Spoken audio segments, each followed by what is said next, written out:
I like getting rickrolled. I love Rick Astley. I mean, that's the only song, but it's good. The U.S. began the Lend-Lease program, becoming the arsenal of democracy. That's us. Put it down. We are called the arsenal of democracy because what are we building? Everybody's weapons. The arsenal of democracy because we're building all the weapons for everyone. Building, building, building, building, building, building, building, building, building. Weapons, weapons, weapons, weapons. Go ahead. Wait, what does that say? We must become, So, and how's that going for us? Being the arsenal of democracy. Great. What? We were in a Great Depression, and now what? We're making weapons for us, but mostly for the Allies. And then in the future for us as well. Go ahead. Oh, wait, did we already go ahead? So, in 1941, the Atlantic Conference, FDR and Britain's Winston Churchill, created the Atlantic Charter, a plan for post-war Europe. So already in 41, they're creating a plan for post-war Europe when we win. We've just gotten in the war. Well, no, we're not even in the war. We're not even in the war. And they're creating this post-war plan. Go ahead. When did we go to war? December 7th. Well, December 7th, they went to war against us. December 8th, we declared war on them. The Atlantic Charter reaffirmed the Wilsonian notion of self-determination, no territorial changes after war, and a new League of Nations.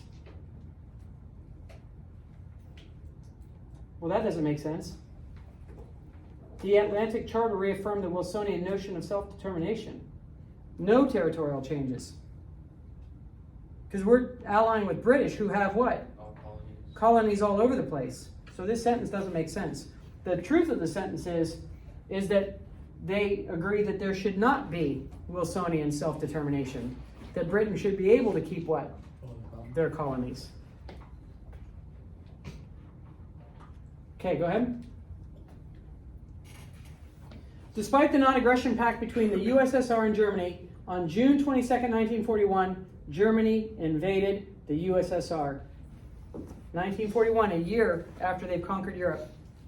And 2 years after they made the, what's it called? Non-aggression pact. Oh, it's called this. Who knows it's called Operation Barbarossa? Operation Barbarossa. Do you know what happened to the famous king? Emperor? I think it's a German emperor. Barbarossa. He went to fight in the Crusades. Barbarossa, hundreds of years ago, one of the Crusades. That's literally when our course starts. And he's on his boat going across a river, and he fell in. People canoeing going. I think his name was Fred too. Frederick, wait! Barbarossa, wait! Johnny, get the king! Johnny, get the king! What are they all wearing? Armor. They're all wearing armor. The king fell in. Meaning what? He's sunk, and the only way for him to survive is to get him out of there, but why aren't you guys jumping out to save him? You're also wearing armor. They're like, oh. Just go. Barbarossa, famous Emperor Barbarossa, fell off during the Crusades into the water. I don't know why they called it Operation Barbarossa. Hopefully not after him. So, there you go. So that's what remember, there was one of them hugging, and now it's stabbing them in the back. Go ahead. Hitler knew what all along? Oh yeah, I'll do this in the future. For now, this is what we're going to do. Hitler assumed victory, but the Soviet Red Army, U.S. aid through Lend-Lease, and a bitter winter undid initial German successes. They were freezing to death and starving to death. Go ahead. Just like who? Napoleon's troops. The U.S. broke secret Japanese codes and knew they were preparing for war with British Malaya or the Philippines as logical targets for their attack. Go ahead. And on December 7th, 1941, Japan attacked Pearl Harbor, hoping to destroy the U.S. fleet stationed there. Go ahead. By the way, this is a big conspiracy theory too. A lot of people said that Roosevelt knew that the Japanese were going to attack and did nothing and said nothing so that we would get attacked. For what reason? To have a reason to go to war. Get the Pacific Islands. So we'd have a reason to go to war. FDR always thought that we should have been helping and participating in the war, but we were still being isolationist, so we were not. Go ahead. The U.S. wanted revenge against Japan, but adopted a get Germany first policy with the Allies. Hitler was seen as the bigger threat. So almost all of our men and resources went where first? To Europe first. And of course, how racist is that? Meaning what? Go make sure all the white people are safe. Then what? Then we'll go help in the Pacific Theater. But let's go help the white people first. Go ahead. But it's because, supposedly, Hitler was a bigger threat. I mean, and we were allies. What's that? And we were allies. With Britain and France, yep. Britain proposed an invasion through North Africa and Italy for the Allies to attack Hitler's through Europe's soft underbelly. So they attacked through Italy because Italy's army is what? Weaker than Hitler's army. Go ahead.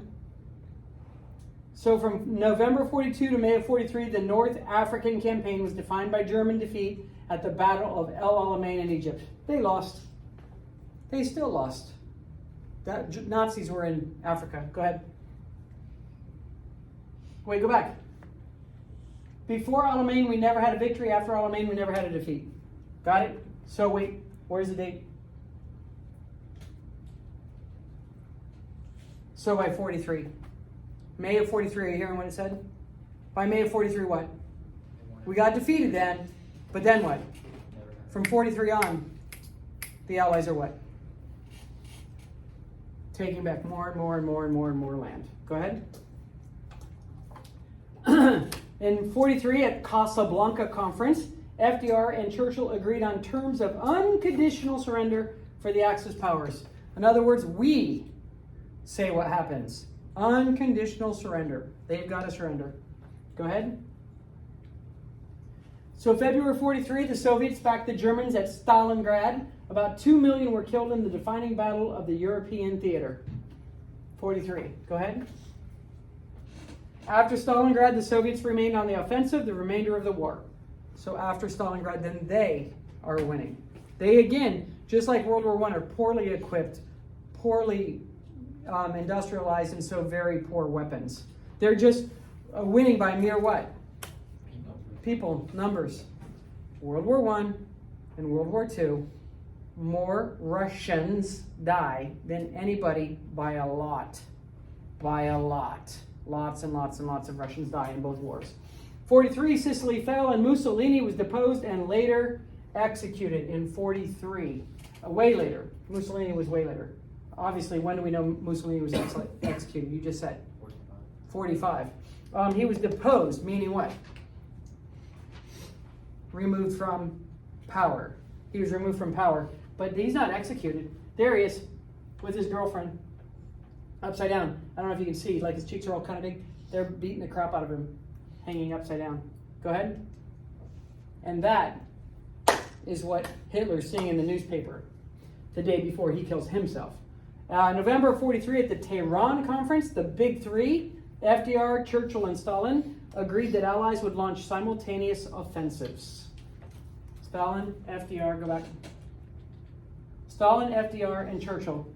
What's happening with FDR sitting like that? He can't, he's paralyzed. He's paralyzed. So why is his leg like that?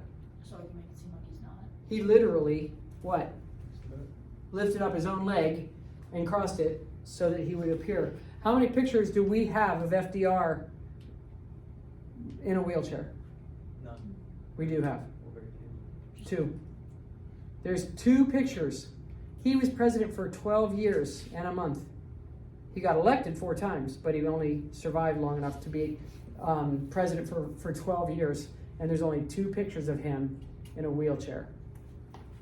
That would never happen in our media circus that we have.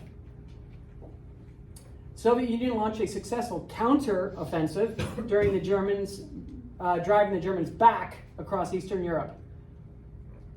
It was a very long, brutal war for the Russians. Go ahead.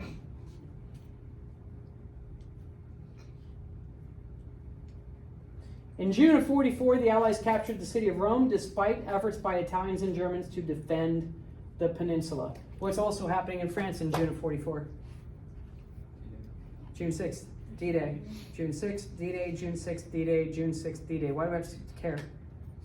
It's the most momentous battle. What is it in the Pacific Theater? Midway. The Battle of Midway. In the Pacific, it's the Battle of Midway. Go ahead. Wait, go back. Yesterday on June 4th, 1944, Rome fell to American and Allied troops. The first of the Axis capitals now in our hands, 1 up and 2 to go. On June 4th is when Italy is defeated. Wednesday day, June 6th. Go ahead. Though very difficult, the Italian campaign opened up Europe by diverting some of Hitler's soldiers from northern France. So some of them had to go down there, and so they didn't have all of their soldiers. D-Day invasion of Normandy began opening up a second front against the Germans. That's called the, is that Barbarossa? What was the Barbarossa's Russia? What's this one? Operation, what is it? I don't remember what this operation is called. Go ahead. Stop. Go back. So this is what happened. This is what the U.S. troops, most of it was U.S. troops. There were British too, but Normandy specifically was U.S.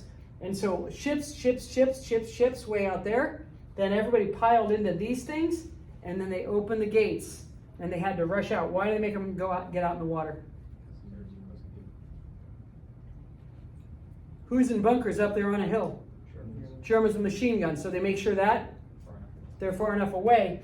But even still, some of the machine gun fire was able to get to them. So as soon as that thing came down, what? Some of them would get shot. They also have, just like No Man's Land, they have the big steel X things with the barbed wire. For the exact same reason. What do they do? Barbed wire in the water. And there's landmine or mines in the water. It's funneling them so the Germans can train their weapons on that specific place. Go ahead. Look at that. Holy crap. Go ahead. So, in 1990, I guess, when I went to Moscow and Leningrad, in 1990, we went to Paris and then we went to Normandy. And so I put my feet in the English Channel. I put my heels in the English Channel and then looked across to where the bunkers were up on a hill. Like there's a big cliff, not cliff, but a hill, right? And the bunkers are really, really high up the hill. And the part that you had to run across, the soldiers had to run across to attack those Germans in the bunkers, was 2 football fields. How many yards? 200 yards of sand. Before what? Having to go up the hill to get to the bunkers. And then people were finally able to get up there and throw grenades in the bunkers and kill everybody in there. But on the way to those bunkers, what? Thousands and thousands and thousands and thousands of people died. They said that the second and third and fourth and fifth wave all only ran across what? The beaches was literally nothing but bodies before they finally were able to get up to those bunkers with the Germans up in those bunkers. And it was just more and more and more people. At 4 a.m. is when they were out on the boats getting onto these smaller boats to go have the Battle of D-Day. And they all went to breakfast that morning, and a priest, a minister, somebody gave a prayer and said, 3 out of 4 of you will not make it out of this battle today alive. What? Can you imagine somebody saying that to you? That if any of you see the sunrise tomorrow, it'll be a quarter of you. 3 out of 4 of you will be dead. And I think it was at least half. I think at least half of American troops were killed. Most people don't talk about D-Day. People that were in it, most people don't talk about D-Day. So it was a very brutal, terrible, terrible, terrible, terrible fight. Yeah. One of my cousins, his grandpa, that's not really related to me though, but he had something to do with D-Day. I don't know if he was like a paratrooper or something, but he had a lot of like. Where'd the paratroopers go? They went in like behind the bunker. Behind the enemy lines. The paratroopers went behind the enemy lines. But he burned his like notebooks, like his journals. Oh, really? Letters and stuff. Because he didn't want anybody to read what he had gone through?